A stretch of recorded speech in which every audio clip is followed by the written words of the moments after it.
Hey everyone, welcome back to our channel. আজ তোমাদের জন্য আর একটা নতুন ভিডিও নিয়ে চলে এলাম। তোমরা অনেকেই রিকোয়েস্ট করেছিলে যে দিদি কী করে বুঝবো যে আমি প্রেগনেন্ট কিংবা মা হতে চলেছি। তো তোমাদের সঙ্গে আমি সেটাই শেয়ার করব আজকে। তো খুব সহজে বোঝা যাবে যে তুমি মা হতে চলেছো। কিছু কিছু লক্ষণ আছে যেগুলো দেখলে বুঝে নেবে। 80% ধরে নেওয়া যাবে যে তুমি মা হতে চলেছো কিংবা তোমার নতুন কেউ আসতে চলেছে। তো চলো, 1 নম্বর পয়েন্টটা হচ্ছে তোমার পিরিয়ড মিস হওয়ার আগে 1 সপ্তাহ আগে তুমি একটা পিরিয়ড দেখতে পাবে, কিন্তু সেটা একদমই পিরিয়ড ভেবে ভুল করবে, কারণ সেটা পিরিয়ড নয়, এক ধরনের ওটা ইমপ্ল্যান্টেশন ব্লিডিং বলে ওটাকে।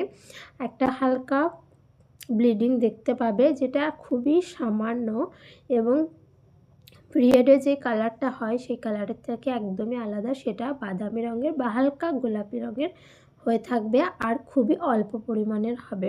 ওটা একদিন স্থায়ী হয় এবং কয়েক মিনিটের জন্য, দিনে হয়তো 1বার কি 2বার দেখা যাবে, আর খুবই হালকা। ভয় পাওয়ার কোনো কারণ নেই যে পিরিয়ড ভেবে ভুল করে অনেক মেয়েরা। এটা কিন্তু পিরিয়ড না, এটা যখন গর্ভধারণ করবেন তখন 1 থেকে 2 সপ্তাহের মধ্যে দেখা দেবে। তো 2 নম্বর পয়েন্ট হচ্ছে পিরিয়ড মিস হওয়া। অনেকেরই পিরিয়ড ডেটে হয়, তো তাদের জন্য বলছি যে ডেট যদি 5 দিন কি 1 সপ্তাহ পেরিয়ে যায় তাহলে জানবে যে আপনি মা হতে চলেছেন। এবার বলি, অনেকের পিরিয়ড 1 সপ্তাহ কি 2 সপ্তাহ পর পর হয়। তাদের প্রবলেমের জন্য, যাদের আমি বললামই আগে, যাদের প্রবলেম নেই, যাদের প্রতি মাসে মাসে রেগুলারই পিরিয়ড হতো কিন্তু সেই মাসে হয়তো পিরিয়ডটা বন্ধ হয়ে গেছে এবং 1 সপ্তাহ পার হয়ে গেছে, তখন তোমরা জানতে পারবে, আপনারা জানতে পারবেন যে হ্যাঁ নিশ্চয়ই আমি গর্ভধারণ করেছি। তো 2 নম্বর পয়েন্ট চলে গেল। 3 নম্বর পয়েন্ট হচ্ছে হালকা হালকা তলপেটে ব্যথা করবে সেই টাইমে। তো খুবই সামান্য ব্যথা, খুব যে বেশি ব্যথা সেরকম না, হালকা হালকা ব্যথা অনুভূত হবে।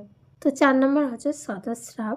সদস্রাব এমনি নর্মালি অনেক মেয়েদের হয়, কিন্তু সেই ক্ষেত্রে একটু আলাদা হয় সদস্রাব। তখন দেখবে যেরকম দুধের ছানা হয় সেরকম ছানার মতো কোনো গন্ধ বা কোনো কিছু থাকবে না। এটা একদমই সাদা যেরকম ছানা হয় সেরকম যাবে, আর একটু বেশিও যেতে পারে। তো 4 নম্বর এটা চলে গেল। এবার 5 নাম্বার, কিন্তু যখনই গর্ভধারণ করবেন তখনই পেচ্ছাপের বেগটা একটু বেশিই হবে। হয়তো ঘুমের ঘোরে 1-2বার আপনাকে যেতে হবে। আবার এমনি দিনের বেলায়ও যদি অবস্থায় বসে থাকো বা দাঁড়িয়ে থাকো, সে অবস্থায়ও দেখবে যে পেচ্ছাপের বেগটা একটু বেশি লাগছে, যে বারবার টয়লেট যেতে হবে, এরকম ধরনের অনুভূতি হবে। তো এটাও কিন্তু গর্ভধারণের একটা লক্ষণ। ব্রেস্টে কিন্তু হালকা হালকা ব্যথা হবে, কারণ সেই সময় আর ব্রেস্ট কিন্তু অনেক নরম হয়ে যাবে। 1 থেকে 2 সপ্তাহ খুব একটা হবে না, 2 থেকে 3 সপ্তাহ যখন যাবে তখন হালকা হালকা মাথা ঘোরার সমস্যা দেখা দিতে পারবে। এটা কাদের হয়? মূলত যারা বেশি দুর্বল তাদের দেখা দেয়। এবং কিছু কিছু ক্ষেত্রে 1 সপ্তাহ কি 2 সপ্তাহ পার হয়ে যাওয়ার পরে, পিরিয়ড মিস হয়ে যাওয়ার পরে কিন্তু সব কিছুতে গন্ধ লাগতে পারে। অনেকেরই এটা 90% মেয়েদেরই এটা দেখা দেয় এবং 10% মেয়েদের এটা একটু লেট করে দেখা দেয়।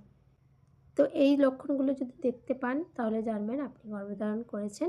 এবং যদি কোনো রকম সন্দেহ থেকে থাকে, একটা কিট এনে বাড়িতে পরীক্ষা করে নেবেন কনফার্ম হওয়ার জন্য, আর কনফার্ম হয়ে গেলেই একটা ডাক্তার দেখিয়ে নেবেন অবশ্যই।